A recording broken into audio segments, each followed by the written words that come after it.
Welcome back, everyone, to R2Kast number 102. Last episode was with Hannah Russell, who has basically had a really tough time as a teenager. She was 15, she had quite a major accident and was looking at doing sports and development at uni, and then that sort of put the kibosh on that. And then a year later, she decided to write a little book about a donkey, a pony. I'm saying the wrong thing, I apologise. Some kind of small horse that she'd bought to sort of try and get through those troubles. And now she has sold upwards of 200,000 books. So quite an interesting story. She's now bought a little visitor centre and she's only 26. So quite an impressive one there. I don't know what the next episode's going to be. I'm not really sure yet, just at the sort of peak of recording at the minute. We do have two people here that I know quite well and that they've interrogated me once before. So if you do want to hear my story, which isn't something I normally say at the start of a podcast, go and check out the Farming Funny episode, The Influencer, I believe they called it, because they wanted to make me feel stupid. But today we have Nick and James of the Farming Funny podcast, and one of them is actually spending time in the field at the minute in the tractor. So it's going to be quite a cool background when he's speaking. But if you want to say hello, guys. Hello. Hello. Hi, I'm James. Hi, I'm Nick. Thank you very much, because I had no idea which one was which. No, I'm joking. Just before we get started with another episode of the R2Kast, I would like to thank our primary sponsors, A-Plan Rural. A-Plan Rural are heavily involved on the social media scene in the ag space with 120,000 followers on Instagram. They use this following to host social media takeovers with farmers throughout the country to showcase their stories. They also post to their rural community blog with further stories about these people in the industry. On top of this, they like to support initiatives that are championing the British agricultural industry, such as myself. So thank you to A-Plan Rural for that. I knew James was the one that looked like me. Yeah.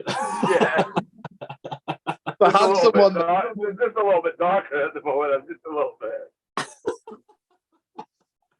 bit. Yeah, so here, guys, I'm sure quite a lot of folk, if they listen to myself, probably listen to you. What kind of surprised me was I had been doing the podcast for the best part of about a year and a half. I think you guys, did you start in like February 2021? Is that right? Yeah. Yeah, 21. Yeah, so we started at the exact same time. And obviously, Nick, you're from quite nearby Dumfries. I'm from Dumfries, and it kind of surprised me how long it took us to come across each other. So if you don't listen to Farming Funny, go check it out. Covering very similar stories to myself, but maybe that sort of three-person dynamic works quite well. But let's hear a bit of background from you both, boys. Tell us about the background at Nick and James, and you can decide who goes first. Go on, Big Jim. So the background in terms of my existence or the podcast?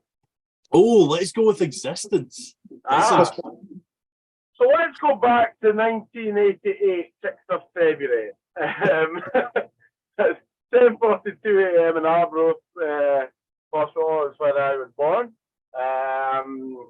From a young age, I was very enthusiastic about farming. My mum's brother has got a farm up in Fraserburgh, which is all one estate, sort of ring fence, livestock. He started up a haylage business. Basically, was a really cool uncle, would let me fly about in quad bikes. So literally from about the age of 6, every single holiday, I went there from like summer holidays. The minute summer holidays started, the minute they finished, I was up there until I was about 16, which and where we live in Angus,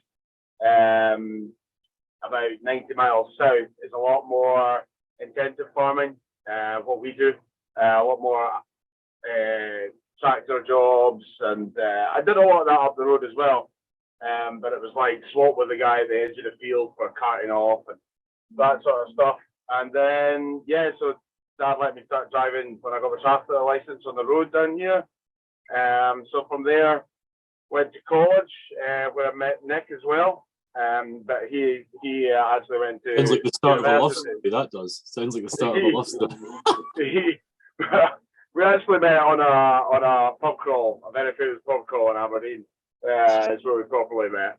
And then Me and a couple of my best friends went travelling. Worked on a farm in Western Australia, on a big grain farm over there. And then I came home. Kind of dad and his brothers kind of split up the business. So we went our way and they went theirs. We still work very closely together in some aspects. But I kind of wanted to make a stamp on it because Dad kind of gave me the reins at a pretty young age. So he was about 60, just shy of 60. And my dad was the partner in the business that really got his hands dirty. He never really did any of the office work. So he kind of just said, I think it was more right, you just do it.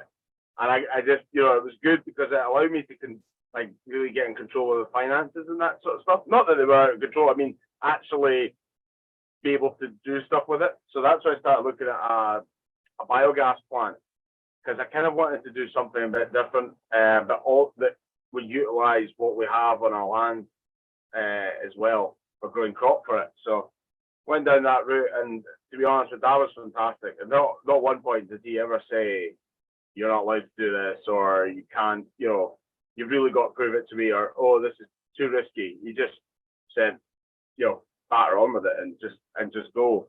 So yeah, we've done that, and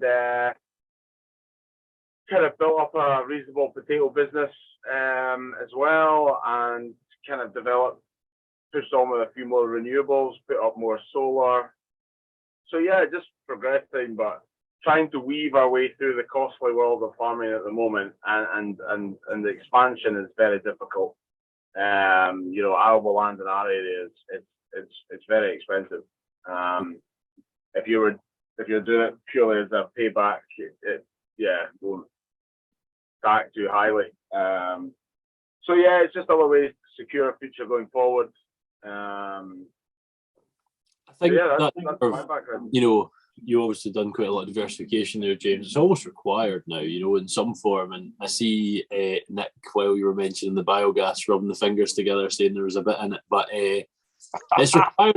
It's required, and it's needed. And I'm sure there is a bit in it. But if you were just farming as farming is, then you'd be in a sticky wicket. Well, the thing is with the biogas plant is I get this a bit, and especially when the power prices recently of everybody's power has gone up, and my export element of the plant has gone up as well.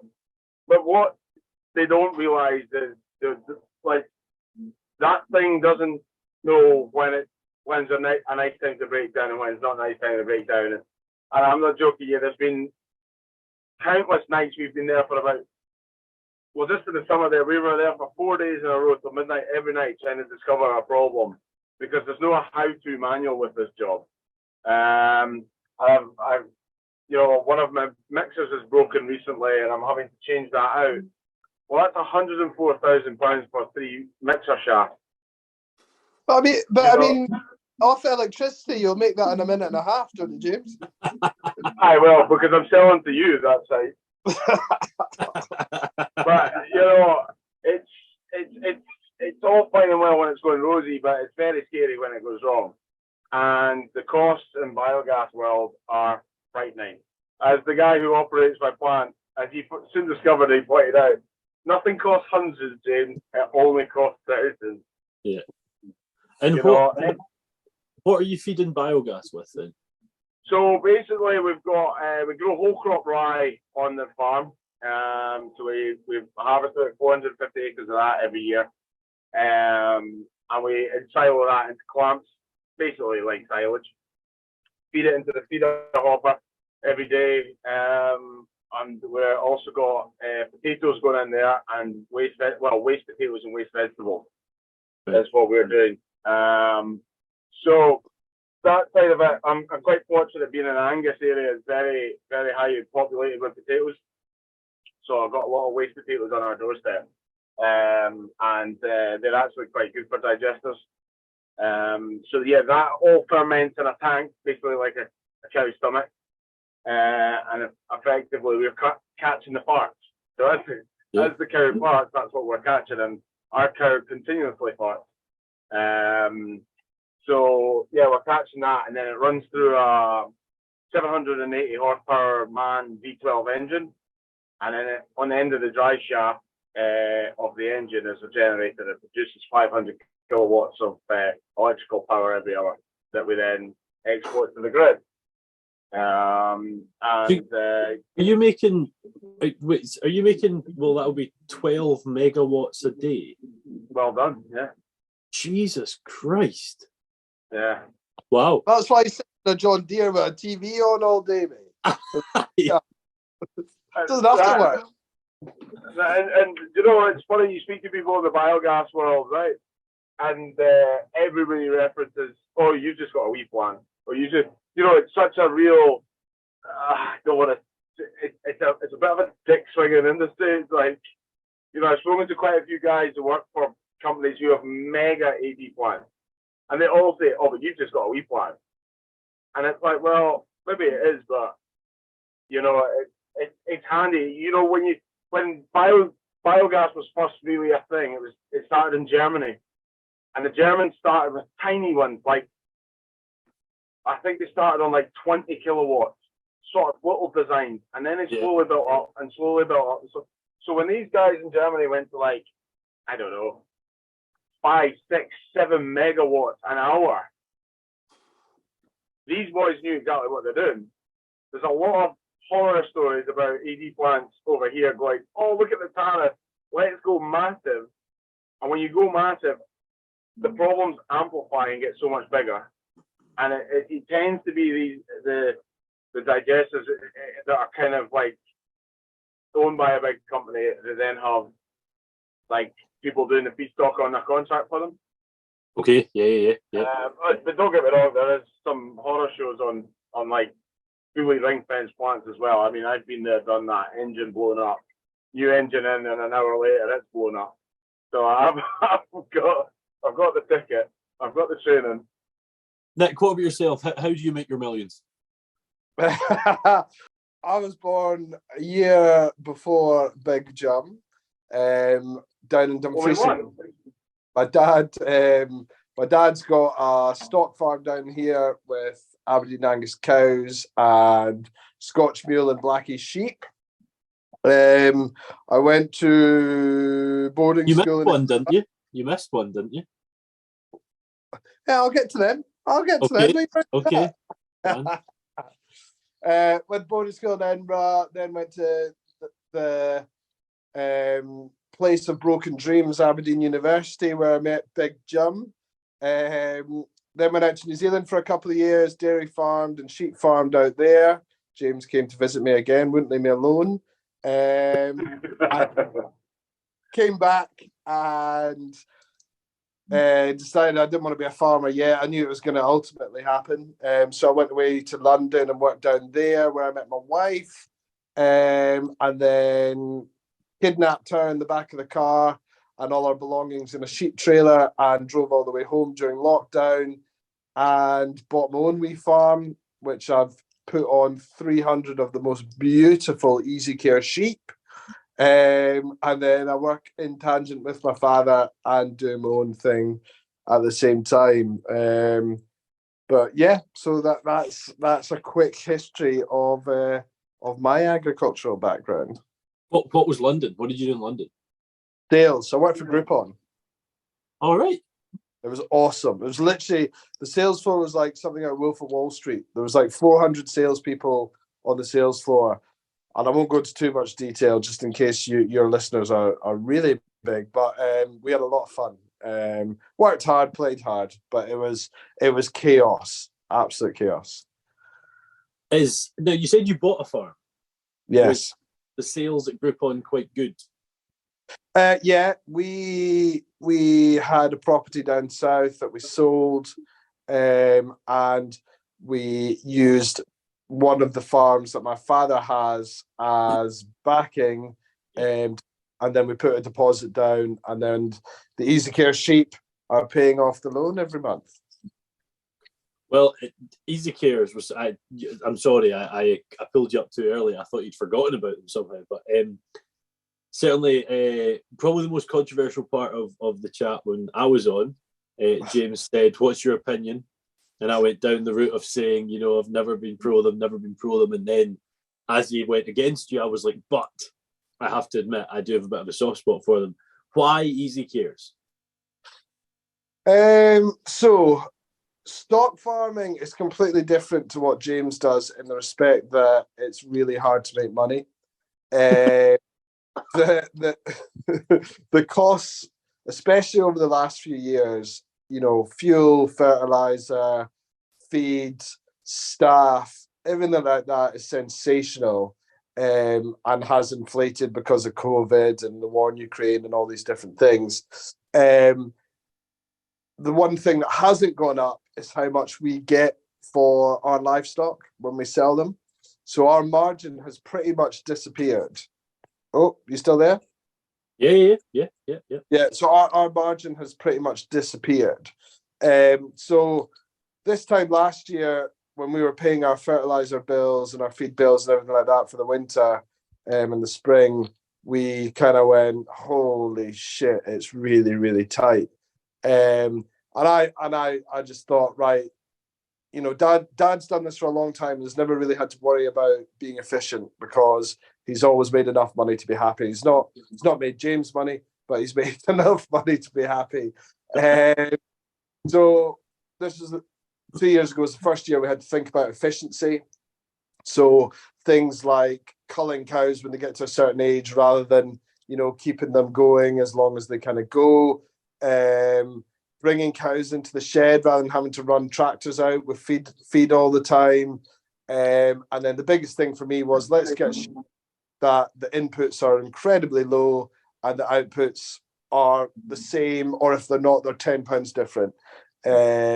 So yeah, that has been the big thing. It's just trying to cut costs in any way possible. So yeah, that's how I came across them. I just looked for the sheep that took the least work, and these guys, genuinely, I'm probably 75% through my lambing of them, and I can count the amount of times I've had to get involved. I've only lambed one, but I can count the amount of times I've had to get involved with, twinning on lambs and stuff like that on two hands. So it's been superb. I mean, that's amazing, really, isn't it? Yeah. So I've done it myself. Our lambing down at the other farm, we had 4 members of staff and 2 vet students who come and do their placement. I've done the whole thing myself, and I check them 3 times a day, and the rest of the time I'm down helping the other guys. So it's been revolutionary. Honestly, it's phenomenal. No, it's good to hear. It's good to hear. I'm actually quite surprised. James isn't on mute, but it's remarkably quiet in his tractor. You're not hearing too many beats? I don't think I've heard one, actually. I keep putting it on mute and taking it off mute when it's beeping away, but I saw it stuff it. No, they have to listen to what's going on in the cab. What's happening on Neighbours, mate? Are you still watching Neighbours at the moment, or? No, I'm on The Office, mate. Oh, elite. Office UK or US? US. Obviously. What episode are you on at the minute? Oh, I think it's season 5 I'm on. I'm a proper Office nerd. It's so good. The best one is health and safety, when Dwight makes a fake fire and they're all like trying to, like, Michael's panning in windows and Stanley has his heart attack. And Kevin knocks the camera over. But my favourite part is when Oscar tries to climb into the ceiling. Yeah, it falls through his legs. Oh my God, save the cat. That must have been so funny to film, man. No, it's so good. I sit and watch the bloopers on TikTok for hours sometimes. It's so funny. I've seen them all like 40 times. It's tragic. I think the US Office is going to be very much like Friends, the current, where in 20 years' time you'll just be able to still watch it and just. Isn't it? Aren't they saying that by 2025 it's going to be watched more than Friends or something like that? I think so, because they were planning on taking it off of Netflix on January the 15th. I think there was like such an outcry. Yeah. They just kept it on. I don't understand why they would, when maybe detriment from their own documentaries that Netflix have out there. Maybe. When they're not getting the rights to it, but yeah, no, it's rather an amusing program. Moving from the States, James, to Australia. Tell us about Australia. I would just like to quickly interrupt the show for a minute to give you some extra information on our primary sponsors, A-Plan Rural. A-Plan offer bespoke cover for farms and estates the UK over, and will give you tailored insurance for anything on the farm, from your old workhorse tractor that's been around 20 years or a fancy new and exciting diversification. Australia, it was really interesting. I remember when we arrived at the airport, and I remember thinking, said to my friend, "Oh my God, this is blindingly hot." You know, I'd never been anywhere more than 12 degrees, and I was like landed in Perth in Western Australia, where the heat's so dry, and it was like sweltering. And then we walked to like where you get collected. So there's this Estonian boy waiting who came from the farm to pick us up, and the first thing he does is rattle the keys at me and says, "You drive?" I said, "I can't." I said, "Drive?" I was like, "I have no idea where we're going." So anyway, this was really interesting because this guy couldn't speak an ounce of English, so we had like 5 hour journey back. But as we were leaving, you know, when you leave like the departure lounge to go out into the car park, I was like, God Almighty, I need to get out and cool down. Well, as the doors opened, I realised we'd been standing in air conditioning, and the gulf of heat just hit me like a freight train. I was like, I can't survive in this for 2 months. I can't. I'll die. I will definitely die. On the phone to Mum already. Mum! Done. So, yeah, we when we arrived at the yard in the morning, I'm not joking you, I was like a kid in a candy shop. The yard was colossal. And the size of the headers for the combines, they were just, out of this league. And it's, you know, I'd heard about things like that before, but I'd never witnessed it. So when I got my combine the first morning, honestly, I was like a dog with twat. So I was fairly in my element. And then, you know, reality kicked in, and we were in, like, I got sent off to a field on my own. It was a 3,000 acre field. Yeah. And I had to cut that. I was in it for 3 days. That seems rapid, does it not? No, I didn't cut the whole thing. I moved away again. Wait a minute. No. How many these was boys it? had 125,000 acres was the size of the farm. Is that not half the size of yours in Dundee? A quarter, mate. Quarter. Yeah. So yeah, he was only a kid in a candy shop when he saw it because he was so surprised at how small the 40-foot head was. You know, I've never seen these toys before. Is this it? I thought it was coming out to something special. So yeah, no, that was a real eye opener, and just, I mean, so my combine, it dropped the gearbox on the header, and where the gearbox was running, there was some chaff straw built up in there. Well, it started a field fire, right? And I'm not joking you. I mean, I've heard of all these things happening before. I have never seen fire move so fast. It doesn't even properly burn the crop because it's so dry. It literally, genuinely not lying when I say this, but I would imagine it's sort of Usain's Bolt sort of speed. Jesus. Across the field. Now, when that happens in the area and you start to see all the smoke, all the neighbours stop what they're doing. And then it's by law, you've got to have a fire truck over this. So you've got to have a truck that can carry X amount of litres of water. But, I mean, when it's like that, it's like, you know, pissing in the wind. But what's happened with this German guy working on the farm as well, who then decided that he didn't really realise how it all happened. So he thought he'd use my combine to cut a break. As we were all out, like, running about the fire truck, he used my combine to try and get in front of the fire and stop it the way the wind was blowing, not realising he was starting more fires with the header. So, needless to say, our boss was a Scottish guy that I know really well. And yeah, there's one guy in the world I really want to get in a tussle with. It would be this one. And anyway, I could see him firing off across, basically drove through the fire to get to the combine in his view. And needless to say, the German didn't last very, very long after that, to be honest. So yeah, it's just scale. Everything's scale. You know, roads 100 kilometers dead straight. There was, you know, and yes, they don't have the massive acreages, but their agronomy is getting better all the time, and their cost per acre is, even though they've got huge combines, their equipment bill's massive. You split that down to a per acre basis, these guys can do it so cheaply. James, I kind of thought we were joking when we said you went there, it was small, and you've just said they don't have much acreage. No, their cost per acre. Oh, I was going to say, wait a minute. No, their cost per acre. So even though they've got massive equipment and everything, they've got such small cost per acre for producing food. And unfortunately, I think that's what's going to be the hindrance for us. That's the difficult bit we're fighting against. Unless they come out with GM crops or anything like that, where we can really reduce our usage on fungicides and pesticides, pesticides, not fungicides, then we are struggling to be able to keep up with the world competition of growing crops. But I dare say that's just a marketplace. But we really need to open our eyes to GM crops, because if we're all pushing for a more organic way of life, then there has to be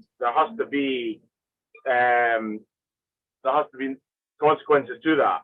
And opening up the door to genetically modified crops in the UK has to be the angle that we go for. It's a brilliant topic. Do you know, and I'll just get into it. The first time you got out of Australia, it reminds me of the In-Betweeners movie when they were like, it is well, might be too hot, might be. yeah. Well, there was no might be's about it. So me and my mate looked at each other and thought, no. Mate, I was sitting in class with students today, and it was just getting to the stage. I'm like, I don't know if this is for me anymore. You know, that's done Fisher in April. So no, I definitely couldn't do it. But see, when you mentioned about your thing, the guy trying to cut across it with a combine. Have you seen that video of the States when a fire breaks out? And he goes, actually, it's been so long since I've seen it, I don't know what it is. The guy in the John Deere with a cultivator. Is it a cultivator? Because he must be flying if it is. Yeah, it's a cultivator. He'll just be working the top stubble, and he's flying across, and he keeps jinking out south of it and just keeping out in front of it. Quite something. It is. Get the drone on it as well. The chances are nothing. Yeah, but the big problem is sometimes it can be so, if it's too windy and the burning embers float over. They can float over the break, the fire break that you make. So sometimes if it's really windy, you just gotta sit back and hope that the wind's going in a direction that it hits a road. But you know, I've heard stories in Australia where it can jump. You know, it can jump 100 meters. Scary, isn't it? Yeah, it's scary. So you mentioned GM, James. I'll put the question to Nick first, just to see his opinion, because he's not done quite as much on the arable side as yourself. What's your opinions on GM? Pro? I literally know nothing about it at all. I mean, the only crops we do is we grow some spring barley whole crop to go into the calves to fatten them a bit more. I know nothing about that side. That is very much James's expertise. And you're not looking at genetically modifying them, Nick? No, not at the moment. No. You see a lot online about these vertical farms and stuff like that. Is that what you're talking about, James? No. Genetically modify means crossing the genes of crops and basically stopping the use of, or not stopping, but significantly reducing the use of like chemicals and pesticides. Is what I'm wanting to do. We need to go down that route. Otherwise, we'll go on about sustainability. I'll give you a good one, right? This is a cracker. So there's a variety of potato out there at the moment called Eurostar, and it's really good at fighting a common problem in potato land called PCN, potato cyst nematode, right? So what it does is when the eggs hatch, when they realise there's a potato plant there, they for some reason they can't eat the roots. It's something in the genes of the physiology of the crop. They can't eat it. See? So anyway, this variety helps clean up the land without the use of chemicals, and instead of controlling it, instead of allowing it to multiply, it actually reduces the PCN numbers in the land, right? And it's a really good variety. It tastes really well, passes a lot of tests. But there's a certain supermarket, I'm not going to name them because I deal with them, but there's a certain supermarket that will not really be, they're not that keen on them because the shape of them, they're not perfectly rounded. They're a bit more elongated and they don't suit the bags very well. That is mental. I know. But honestly, what everybody sees is the front. The back is completely different. But that's not GM though, James, is it? No, they're not GM. That's cross pollination. So different varieties. That's plant breeders taking, pollinating crops from different varieties to try and find these genes to make. Like these varieties have been always there, but getting the right ones to taste well and to look well. And it's all about storability. We're harvested in October. We store potatoes all the way through to the following May. So they've got to store. There's a lot of, things that they can be thrown out for. There's a condition called black dot. Now, it's on the skin. It's not a prominent black dot. It's like a dulling of the skin. It happens on the lighter varieties, like white varieties and Maris Piper. It does nothing to the crop, right? Absolutely nothing to the taste, will not make you ill, nothing. And we get pinged on that. So it gets thrown out. So there's so much in-house standard fighting about what needs to go in the bag and what it doesn't, because they talk about it, the consumer will complain. Now, I would love to know how many consumers would complain about black dot. I actually think you'd be surprised. Really? But I think it's is that to get the 3-5er? It's because of the consumerism is this idea of protecting the consumer, and in theory that's a good thing, but it's got to the point that it's been manipulated. It's went too far, and people actually really want too much. And it's take wonky veg for example. You go in, you look at wonky veg.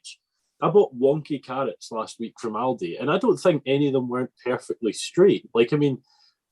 There's nothing wrong with any of them, and it's actually kind of worrying that that's a thing. The GM one always sort of interests me, though. I mean, if you're listening at the minute, there's two sort of different types of things we're looking at, and one's called GM and one's called gene editing. So GM, genetic modification, which always sort of gets the name of, Frankenstein food and that sort of thing, and it's illegal in this country, and we'll see what happens sort of post-Brexit and what happens.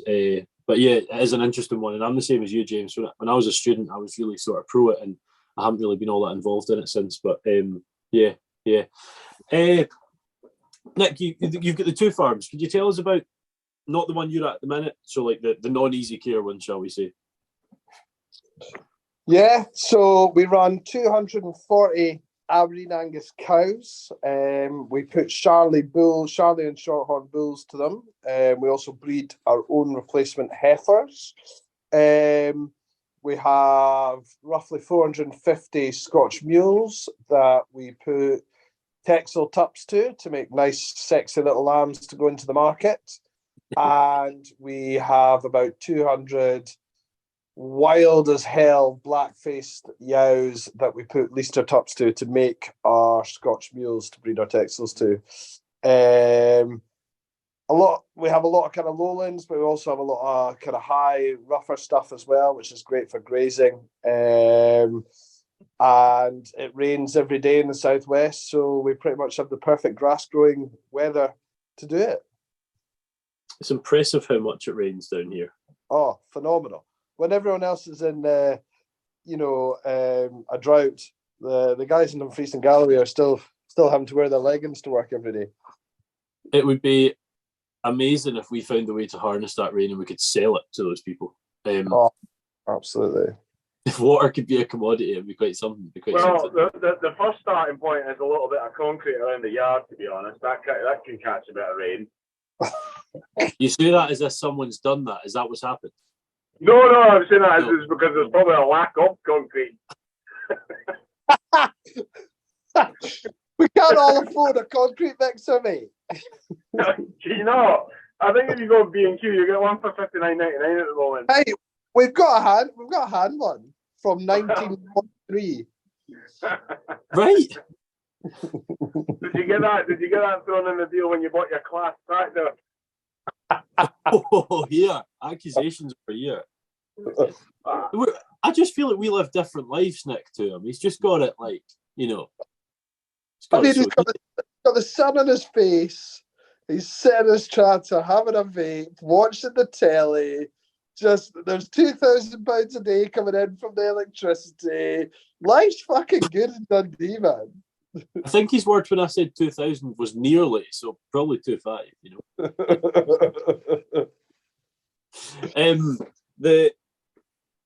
Here, these are both from farming, both continued into farming, both sort of met at Aberdeen Uni. Tell us about the uni days. Oh. God, I don't know how much detail we're legally allowed to go into. Put it this way, when I first met Nick at uni, I'm amazed he's still walking it there. I remember looking at this guy thinking, wow, I've met the real life Gaza.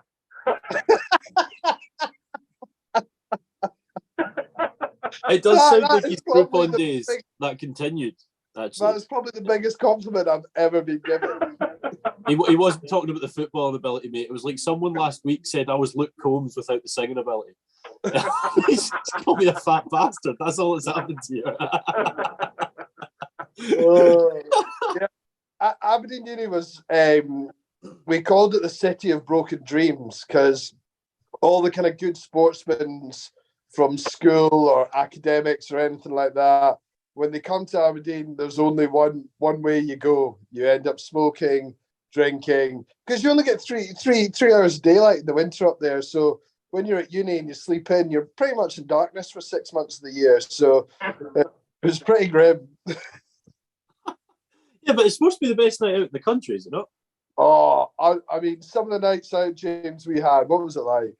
Oh, it was pretty serious.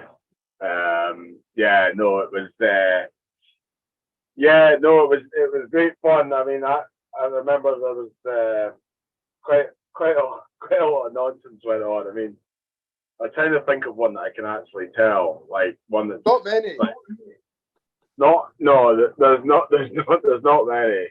There's one that kind of going to get myself probably in a little bit of trouble, but hey, it'll wait for looks good. Looks like you're ready to go for it. Like it looks like it'll good one time. So there was one night. It was just at the very end of term, and so I kind of like a lot of my school friends went to Aberdeen Uni. I was about the only one that went to Edinburgh first initially for 2 years, and then I moved up to Aberdeen for my final year. So I stayed in town with my mates rather than staying out of campus with the college boys.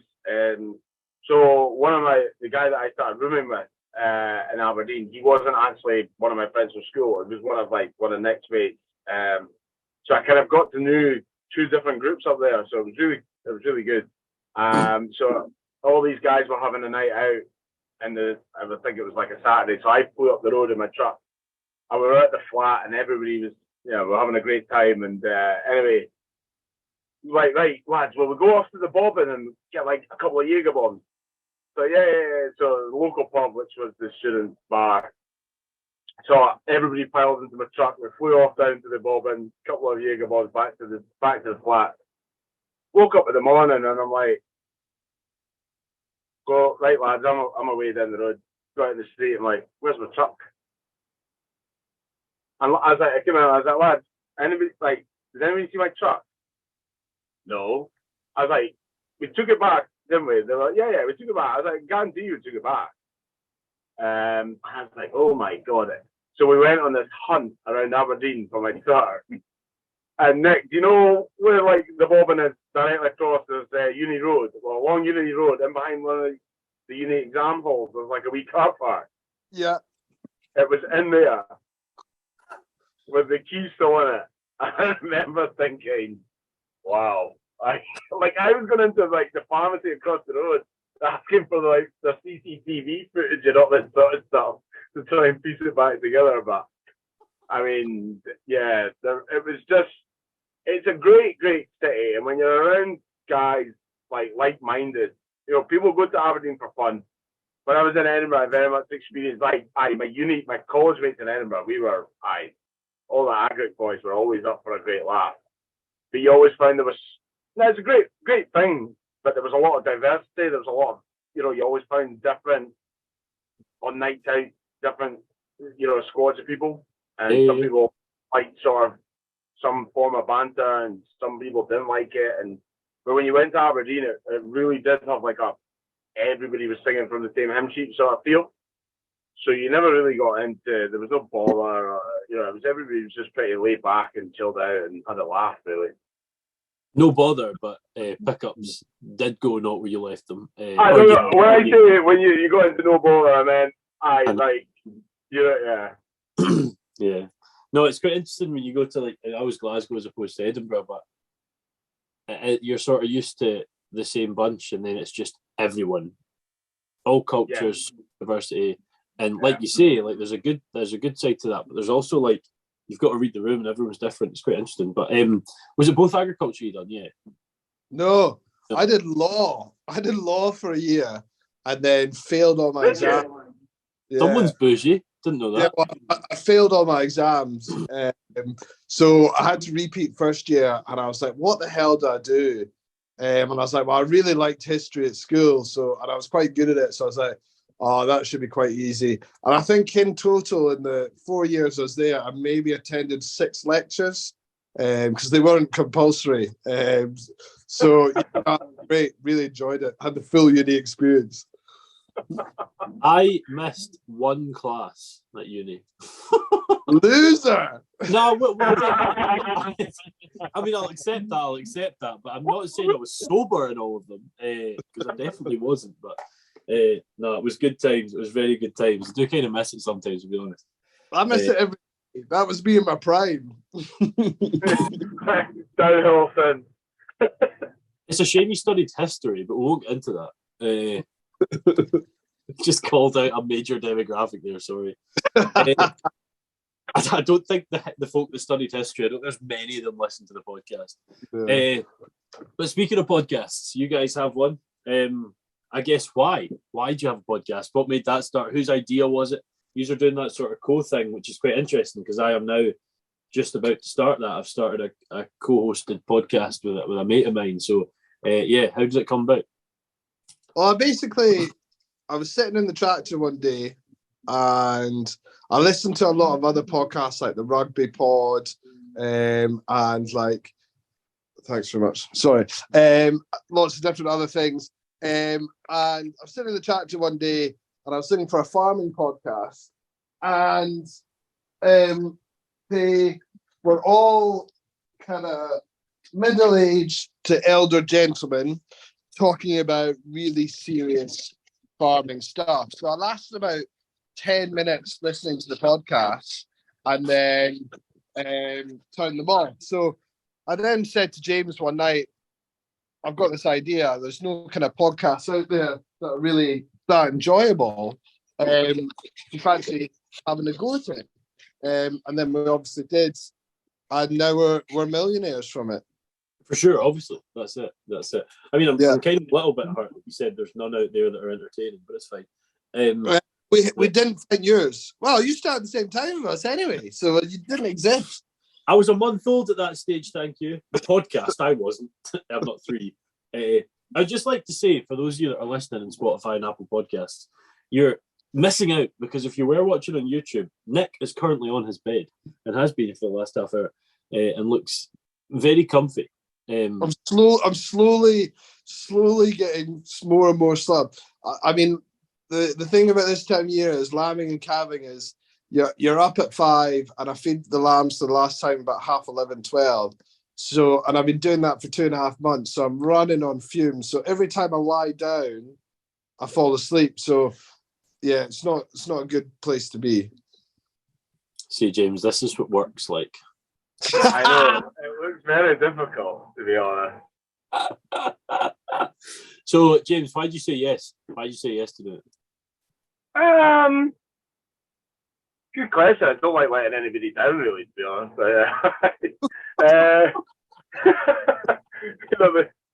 Two kids on an idea, and I just thought I would run with it, you know. But yeah, no, I don't know. I just quite like.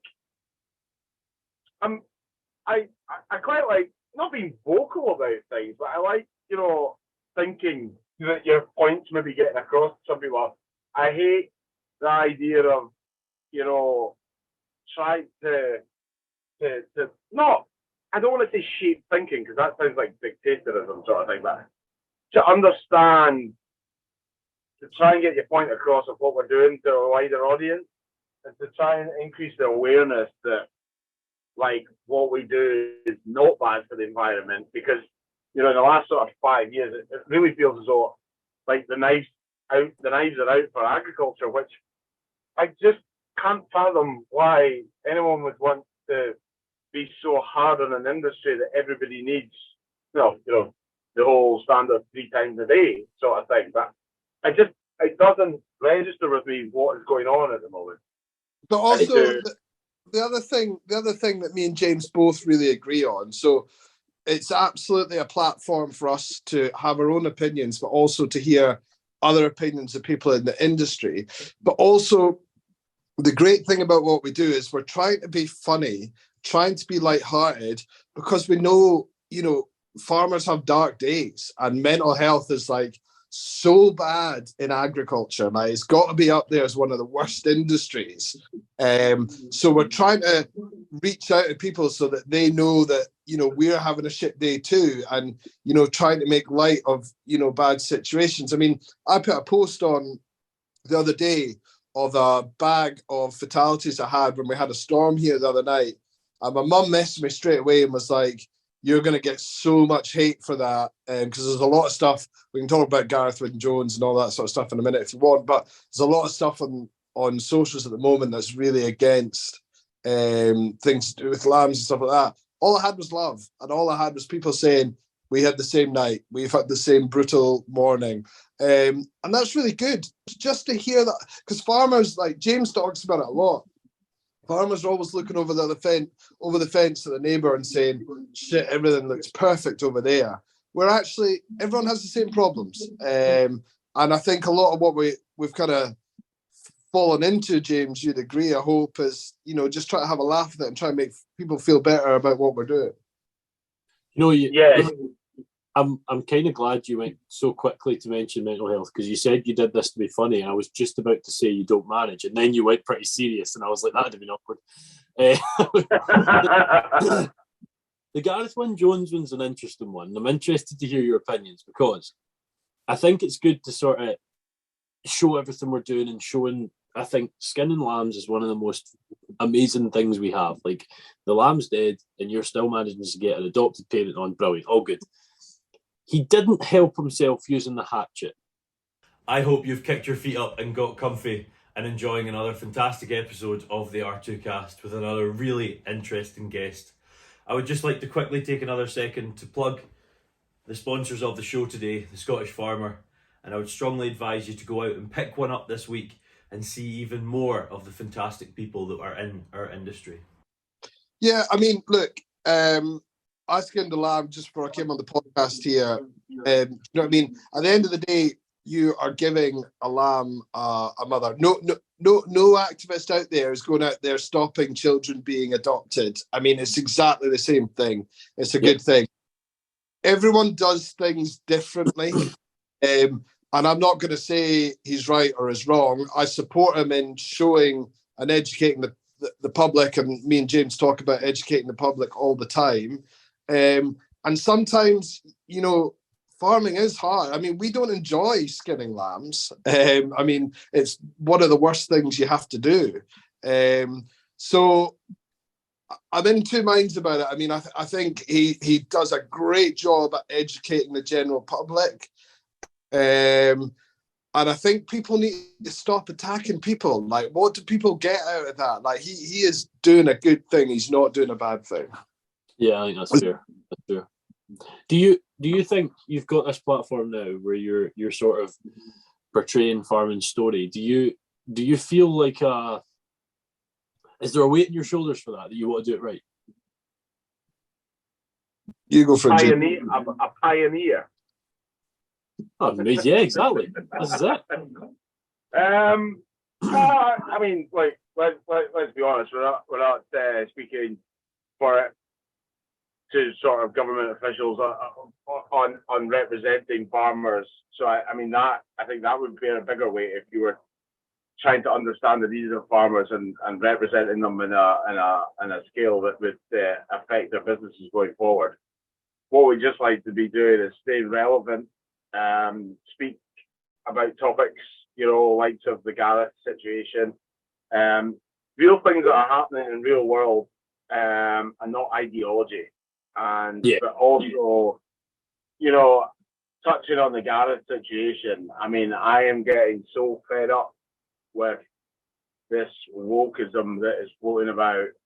And unfortunately, it's the harsh realities of life. Like, we train human beings to go to war with other human beings. How is that not worth than what he did? Like, yeah.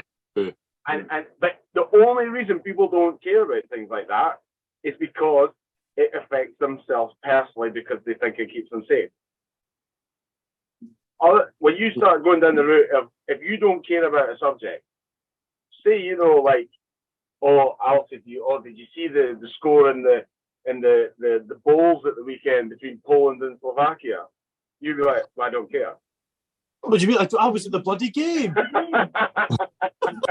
Well, it was actually Croatia against Slovakia. But shit, bastards, you got me. Just what I'm saying, it's like, I would never ever proclaim to be an expert in the subject of bowls or the teams or anything like that, because I don't really know the ins and outs of it. Whereas True, yes. It's like agriculture, you really need to know. If you're going to come and moan about a problem, have a solution. That's how I work. I will never ever complain to somebody if I can't have a solution for it at the end of the day. Yeah, exactly. Yeah, that's such a good point. Couldn't agree more. I'll never come up to one of my guys, and that's why I think, and that's why I'm so hands-on in what I do. I don't do every job all the time, but I've had my go on every job that we do. Whether it's for a day or whether it's for a week or whether it's for a season. It's so when I speak to my guys when they're doing it, I can understand what can be done and what can't be done. So when I ask them, "Oh, can you change that because it'll do that?" Whereas, and it's the same thing but completely different almost. But I don't like people saying, "Oh, this is wrong, that's wrong, that's wrong." It's like the livestock thing, right? Okay, we want vegans and vegetarians. We want to stop, right? Who looks after the cattle? What happens when they get ill? Who's going to be accountable for when they're all roaming about in the motorways and dual carriageways? Who is going to do that? Because it comes at a cost. And it goes against every single grain in their body to say, right, we have a mass call now to stop reproducing. Because that's just as bad. So yeah, they don't ever have a solution. And I think, I had NFUS on a few weeks ago, just a few folk from NFU, and we started talking about sort of carbon and all that and all that jazz that is a joyous topic at the minute. But there was a carbon calculator company, I think it's like UZAR or something like that. It begins with a Y. I'd never heard of it before. And they put this photo up of what I assume is some kind of Swiss Flake V type thing, not majorly up on Swiss breeds, standing atop an extremely, well, not extremely, but a very steep hill, very grassy, probably 5 or 6 different wildflowers in the grass. And it's like talking about the carbon issues with farming. And there's a bunch of vegans and vegetarians, bang, bang, bang, bang, bang. And I'm not calling it vegan and vegetarianism. I've spoke a lot about the positives of it. But when you're looking at that photo, you've got 7 or 8 species of plant that you can literally see. there'll be species of insects and whatnot that you can't see. You're not getting a fucking combine up there. Like it's like we keep giving farming, and a particular livestock farming, this shocking name, and it's annoying. It's annoying, and yeah, like we're saying, like we've got to, how you can constantly go on at the thing that feeds you 3 times a day. Now I know there's other things you can get food from, but for the most part, is a bit endless, and sharing that story is a big part of what you'll be doing, which is good. Tell us about some of the guests you've had on. Well, I've had all sorts. To be fair, we started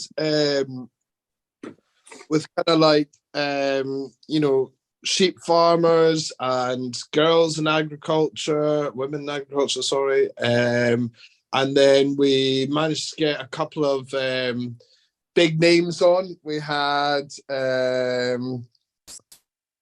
oh my god, our agronomist one in Ukraine was quite good. Yeah, yeah, I haven't listened to it because I don't really listen to many things, to be honest, but it sounds brilliant. Yeah, no, that was a good one. And then we had like Becca and Lizzie on. We've had Gareth and Jones. We've had Sean off the Farming Live. So the sheep game. We've had loads of really. Wallace Curry. Yeah. Oh yeah, there was that idiot. Yeah. You're just what?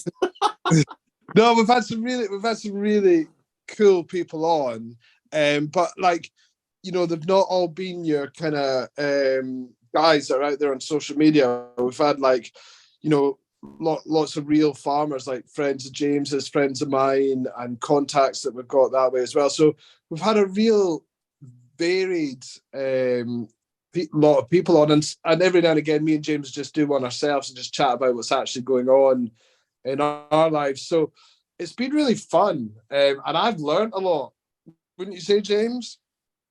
Yeah, definitely. Definitely. And one of the biggest things I've actually learned is that from the first ones to now, you really learn how to think before you're speaking, but on the spot as you're going, rather than just being this dump truck of verbal diarrhea.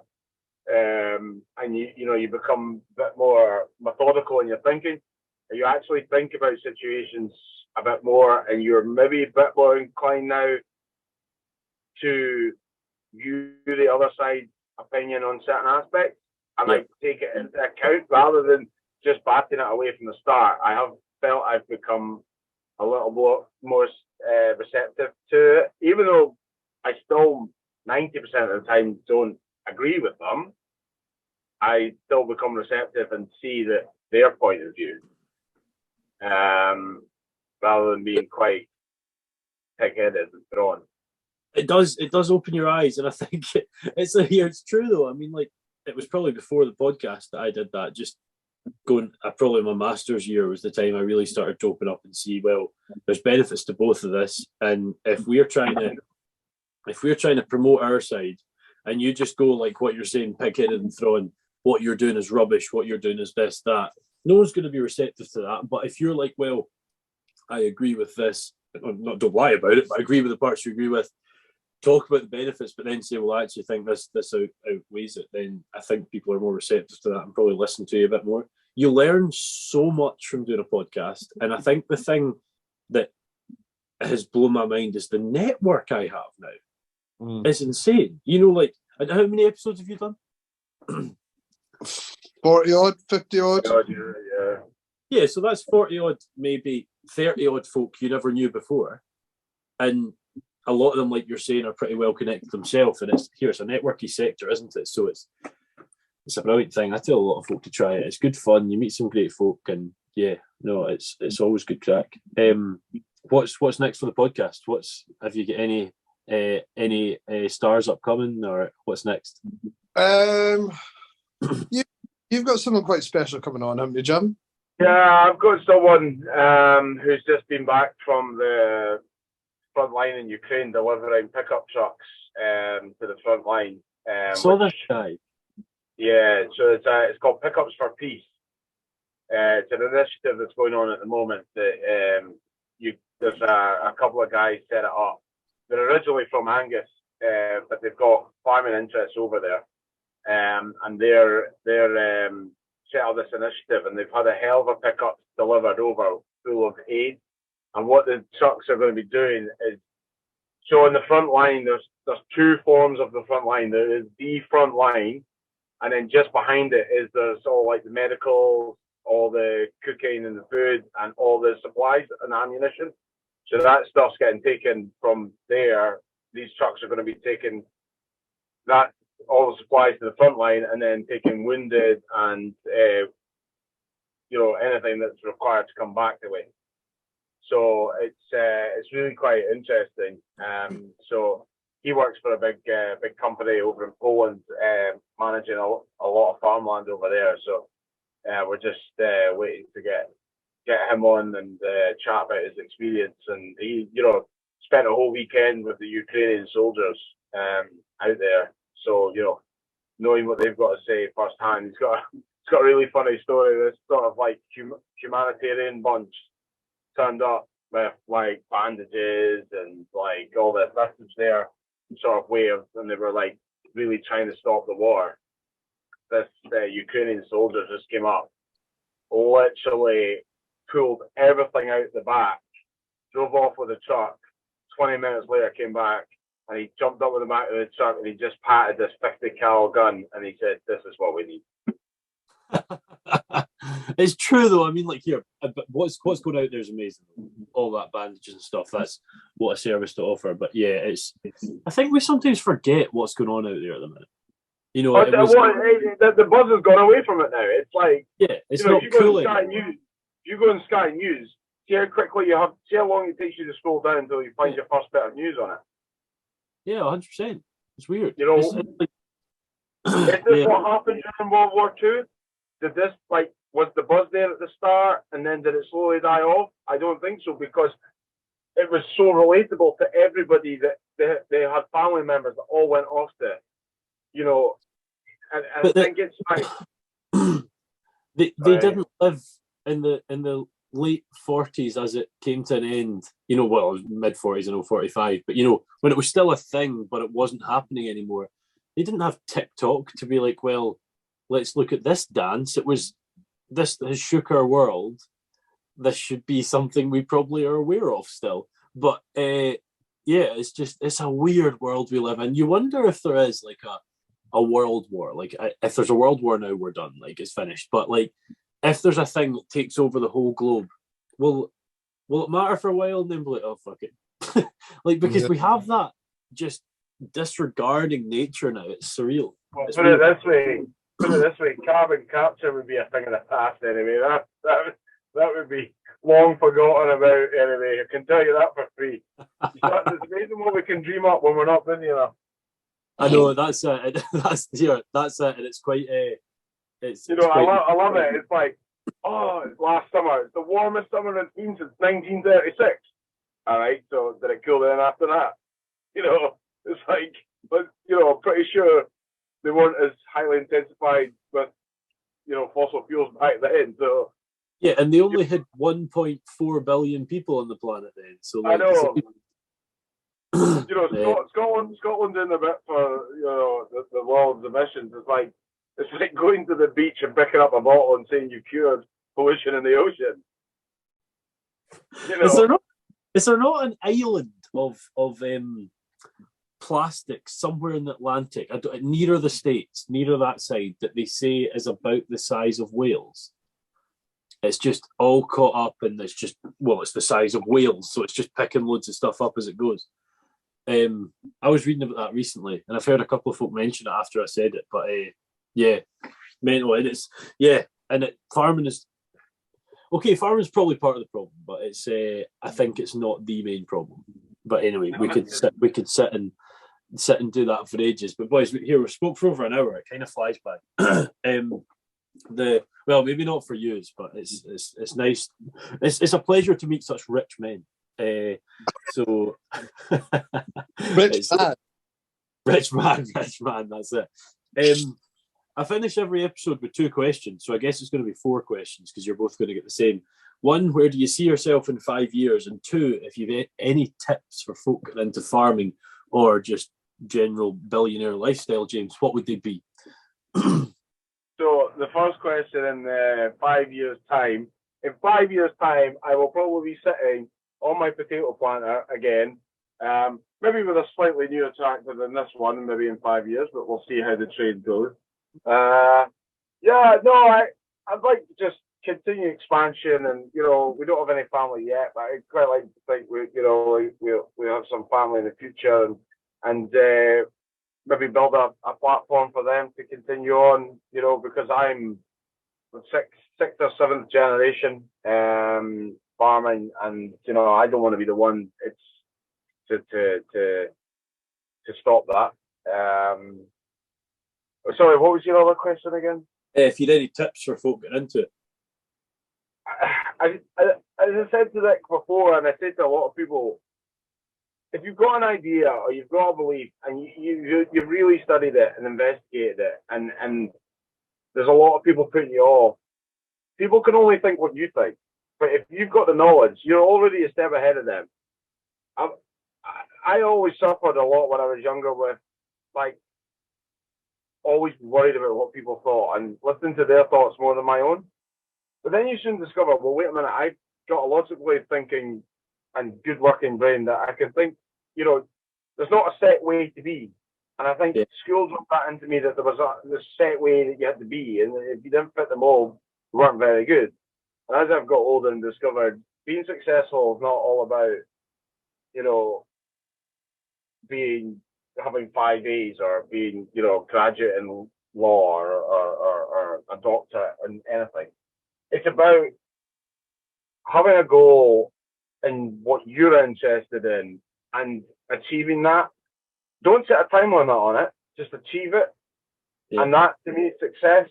Like, taking something, don't get me wrong, I've had a fantastic opportunity, and I wouldn't have been able to build my gas plant without the security of what my father has built up. And I'm very, very fortunate in that aspect. But also, it could have gone horribly, horribly wrong. So I had to weigh up the option of, do I put our family business that's been here for so many generations on the line and go for it? That's harder than probably doing it from scratch in your own, because you've got no one else to let down but yourself. But yeah, I feel that everybody's very conservative, and with the world of social media these days, opinions can fire across very quickly. But stick to your guns, and if you're doing what you love, you'll succeed. I rate that. I like that a lot. Yeah, definitely. You made a good point about I don't think you'd mentioned before, if you did and missed it, about, you're not just second generation. There's a few sort of generations there, and that weight is on you, isn't it? Whether you like it or not, or whether you see it or not, is there. No, definitely. What about yourself, Nick?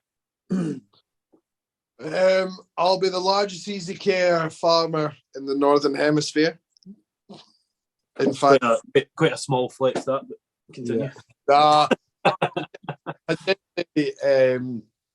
I really enjoy what I've done, and I feel quite proud that I took a punt on it. And I've said it before. James's advice, which is the best piece of advice that I've been given, is just go for it and then apologize for it later. And that's generally the best bit of advice I've ever been given. I said to James, I've got all these ideas, but Dad's done it a certain way forever, and I've asked him about doing stuff in the past, and he's kind of said no to it and stuff. And James said, just go out and buy it and then talk about it later. And actually, for my easy cares, I just went out and got a loan myself and just went and bought them, and it's the best thing I've ever done. So it kind of answers both questions. I'd like to be doing what I'm doing with my easy cares, but on a large scale in 5 years' time. But at the same time, my best bit of advice or tip for people getting into farming is just do it, give it a go. Don't be scared. Don't be frightened to try something new, and then worry about the consequences later. I love it, and that they don't ask for no. Just go for it and then try and work it out later is so true. And my boss actually told me that. I think he regrets it now. But when I joined, I was always like, hey, sorry, is it okay if I go out the door for a minute? You know, like I was proper, like, got to ask everything. And he was like, well, let's just go for it, man. Like, just do it. Like, you'll be fine. Yeah. And he was like, ask for forgiveness and all this sort of thing. I'm, nah, I'm never going to do that. 2 years on, he regrets it hugely, but I think it was brilliant. Because you do things and you do it with the right intention. Yeah, if you're getting to the stage you're thinking about doing it, it's you're doing it with all all good intention. But no, here, boys, it's been a pleasure having you on. Yeah. Thank you for having us. It's been great to be on the other side of the table. Weird, isn't it? It's weird. Yeah. I think Good, enjoy it. I think this is the least I've talked in a podcast that we've ever done, James. I know. And for that reason, Nick, it was bliss. You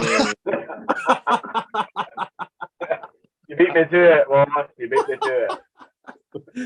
No, not at all. Absolute pleasure having you on. Good having a chat as always. Do you know, it's coming up to show season. Maybe we'll bump into each other and actually meet in old real life and that. But yeah, no, thank yous for coming on. If you are listening and you enjoy farming podcasts, check out Farming Funny on Spotify, Apple Podcasts, all that. I take it, it's everywhere, is it? Yeah. Check it out. A lot of good episodes on there. I have heard, as you all know, I'm not really a listener of many things, but a lot of my students listen to it. I had quite a few folk that are big fans. So, go check them out. If you are interested in more podcasts, we'll be having, I think we've just jumped to, now we'll be at 8 a month we'll be releasing. So there's more coming. So 6 farming-based ones, 2 non-farming-based ones. This month we will have the first intro to our new All In podcast, which was 2 episodes ago, which basically means anyone can come on. The first guest is going to be someone that's been to 59 countries and his partner who's been to 28. The second guest is going to be a professional footballer, a professional rugby player, and a policeman who's been involved in quite a lot of dodgy chases in Australia. So we've got quite a lot coming on, quite a lot of interesting stories coming out, and hopefully we'll get up to that stage of 12 episodes a month, which is the goal and has been the goal for some time now. Thank you very much for listening. James, Nick, been a pleasure. Thank you all. Thank you both for getting involved, and we shall see you next week for an episode. I have no idea what it is yet. Thank you very much for listening. I hope you've enjoyed another excellent episode of the R2Kast. I just want to take this moment to quickly thank our primary sponsors once more, A-Plan Rural. If you follow A-Plan on social media, you'll see the work they're doing to really promote British farming and back our industry. It's been a pleasure working alongside A-Plan Rural so far, and long may it continue. The values of A-Plan Rural runs perfectly in line with the whole mantra of Rural to Kitchen, and I'm glad to have them on board. Check them out on Instagram at A-Plan Rural and on Facebook at A-Plan Rural Insurance. See you for the next podcast.